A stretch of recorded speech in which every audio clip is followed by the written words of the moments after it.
Okay folks, so these should be pretty cool. What I've got here are the new Lionel Southern Pacific KodaChrome SD40T-2 tunnel motors, and we're going to check them out right now on Eric's Trains.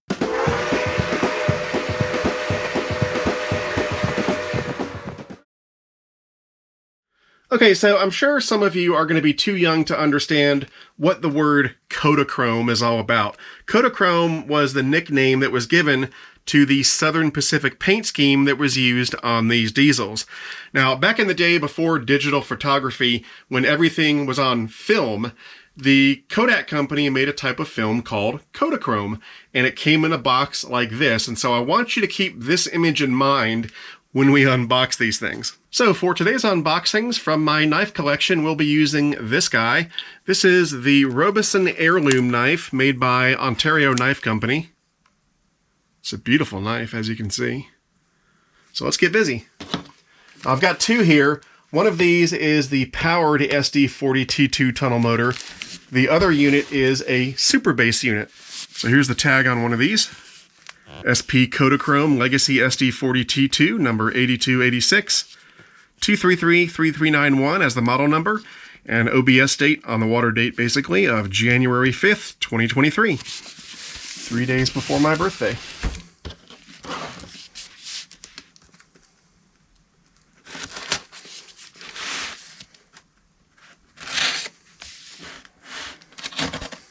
Oops. Yep.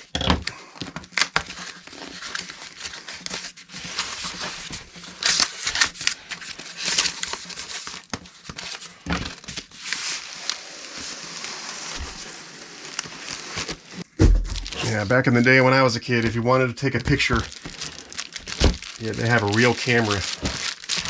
And usually we went and bought those disposable cameras at the drugstore, and they were not the best cameras, but you know, it's the way it was. You'd get 36 shots, you'd take 36, and maybe get 12 good shots out of it, so much easier today.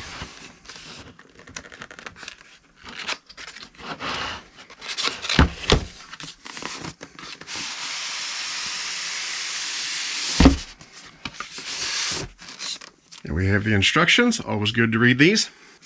All right, here goes nothing.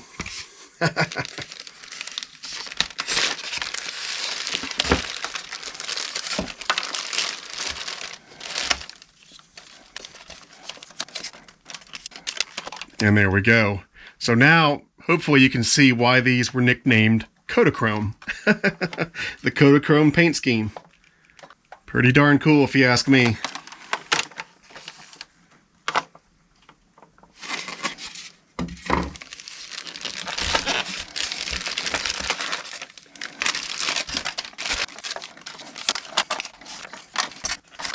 And there is the super base unit, road number 8573.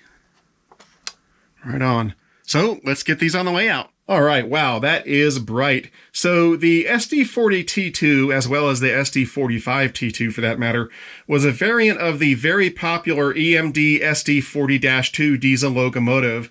The SD40-2s were made between 1972 and 1989, and the T2s were made between 1974 and 1980. And while there were almost 4,000 SD40-2s made, there were only about 300 of the SD40T2s made.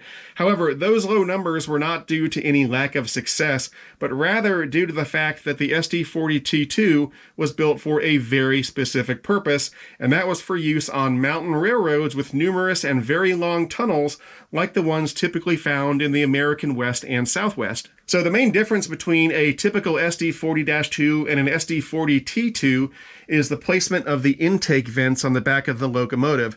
So on an SD40-2, they are where they are for most diesel locomotives, at the top. But what they found was when they took these things through long tunnels, at the top of the tunnel you'd get a lot of dirty air from the exhaust coming from the smokestack, and that dirty air would end up getting sucked back down the intakes. So to combat that, what they did is they removed the intakes from the top and place them on the bottom, and that way they could suck in the relatively clean air at the lower part of the tunnel. And so because these things were often used in tunnels, they got the nickname tunnel motors, and so that's why most of the time I don't call them SD40T-2s, I call them tunnel motors. So the three main users of the tunnel motors were the Denver Rio Grande, Cotton Belt, and Southern Pacific, with Southern Pacific having the largest fleet at 229. So Lionel's latest rendition of the SD40T-2 tunnel motor was offered in their 2022 Volume 2 catalog, and these things began arriving at train stores in early 2023. They offered a total of 4 road names. They did Santa Fe,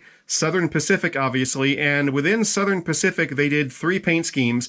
They did the Bloody Nose, the KodaChrome that we have here, as well as the Black Widow, and then they also did Susquehanna and Western Pacific. And then for each road name, they did 2 powered units and 1 super base unit, and as you've seen, what I have here is one of the powered units and one of the super base units. Now, the last time that Lionel did the tunnel motors was back in 2017, and I know that because I have one of those in my collection. There it is. It's an Rio Grande Union Pacific version. But the cool thing is that the new tunnel motors have quite a few features that the old ones did not. That's the cool thing about Lionel. They're always improving their models, always adding new features.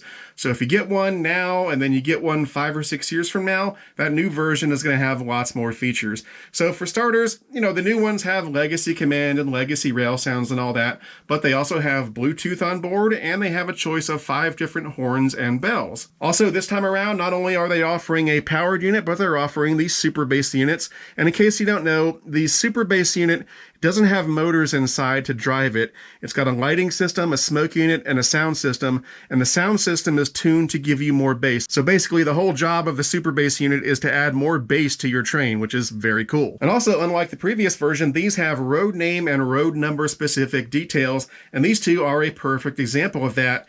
If you look at these, at first glance, they kind of look the same, but they're not. They actually have slightly different paint schemes going on, and they have different detailing up on top, which is really cool. So yeah, I can say without a doubt that even though the new tunnel motors are a little more expensive than the previous release, because the prices have gone up over the last 6 years, everybody knows that, these are in fact better than the previous release. Before we go any further though, let's get some stats on these locomotives. So I measured the pulling power of the powered unit off screen, and it came in right at 1 pound 10 ounces, which is not spectacular, but it's average, it's okay. Now, usually I just state the length and the weight of the locomotives, but somebody messaged me and said they actually wanted me to pull out the tape measure on screen, so here we go.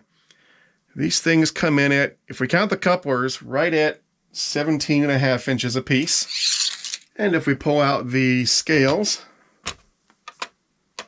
the powered unit comes in at 4 pounds, 13.2 ounces. Not bad. That's right where it should be for something this size. And the lighter super bass unit comes in at 4 pounds, 1 ounce. And lastly, the minimum curve needed to operate these locomotives is 0.31, which makes these models very friendly to layouts with tight curves. So normally I would just go in for close-ups on one of these units, but because they each have slightly different paint schemes and they also have some different detail parts, I'm going to go back and forth between the two to highlight the differences. So most of the differences surround the cab area. So on the powered unit here, you can see there's a black step here. We've got red number boards. The area around the window is yellow. The Los Angeles print down here is red or orange or whatever that is.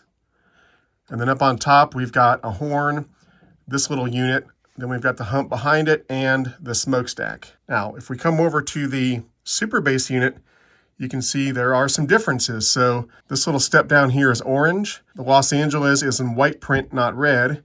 The number boards are black rather than red or orange. And then around the window is silver. Kind of neat. And then up here, we've got the horn and this little thing, but then we've also got this little wire rod thing here, probably an antenna of some sort.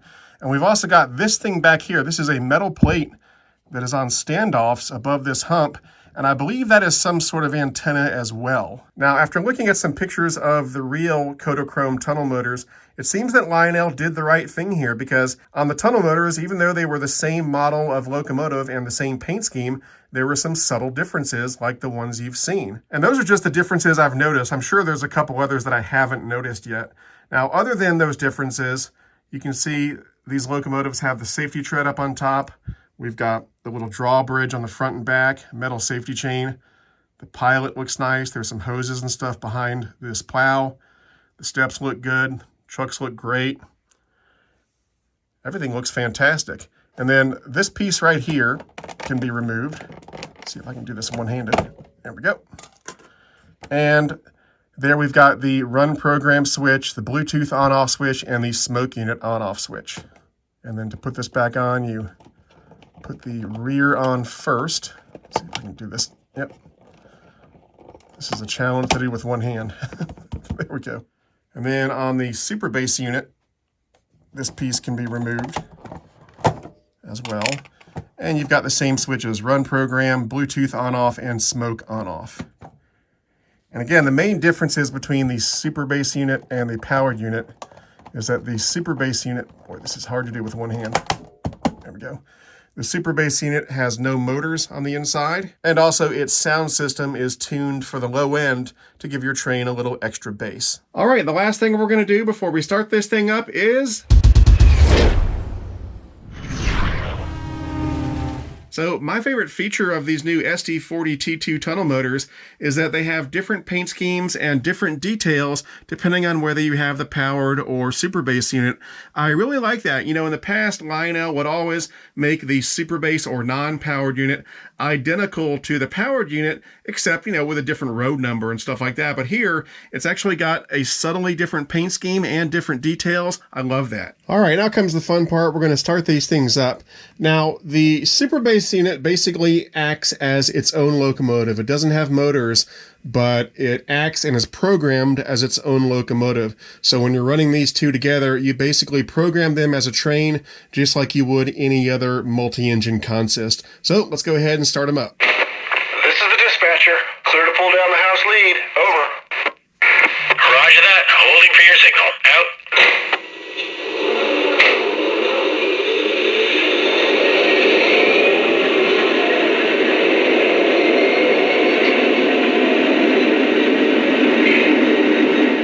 And I can confirm that these two locomotives are putting out quite a lot of bass. If I put my hand on the table, I can feel the bass. It's nice.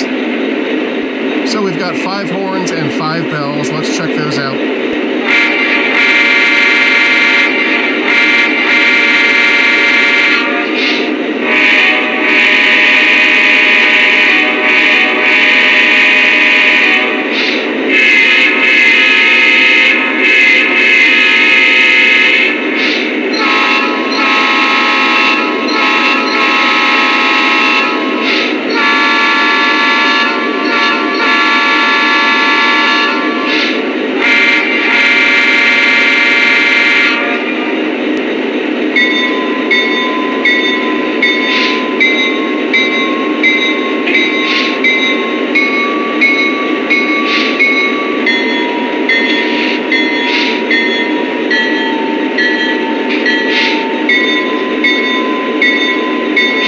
Here's a little sampling of the crew talk sounds. Dispatcher, air test complete. Am I clear to move? Over. Timers are running on the plant now. You're the next move. Out. Train orders say hold the siding until 44 clears. Then we can take the main. He should be through any minute. What are your orders? Says hold here for 2 weeks and then take the main to the next interlock.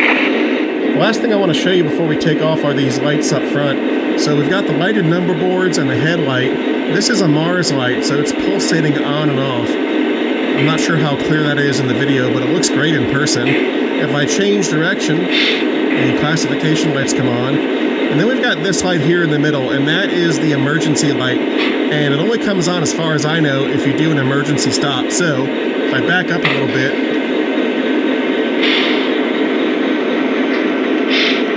and then start forward and do an emergency stop. Tower to engine. Need you to stop quick and hold on the main. Emergency top acknowledged. Brakes on. Okay, let's roll it out.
right, so there you have it. Lionel's new SD40T-2 tunnel motors. You got to see a powered unit and a super base unit together. I think these things are great. And again, I love the paint variations and the detail variations. That's awesome. Now, if you want to get some of these for yourself, regardless of which road name you get, the retail price on the powered units is right at $650, and the retail price on the super base units is right at $600. Now, keep in mind, those are retail prices. If you go through a good Lionel dealer, you should be able to get a decent discount off those retail prices. And as always, if you're looking for a good Lionel dealer, try my favorite train store, which is Legacy Station. You can find them on the web at legacystation.com or give them a call at 770-339-7780. If you'd like to support this channel, I would greatly appreciate it. That can be done through Patreon at patreon.com/ericstrains.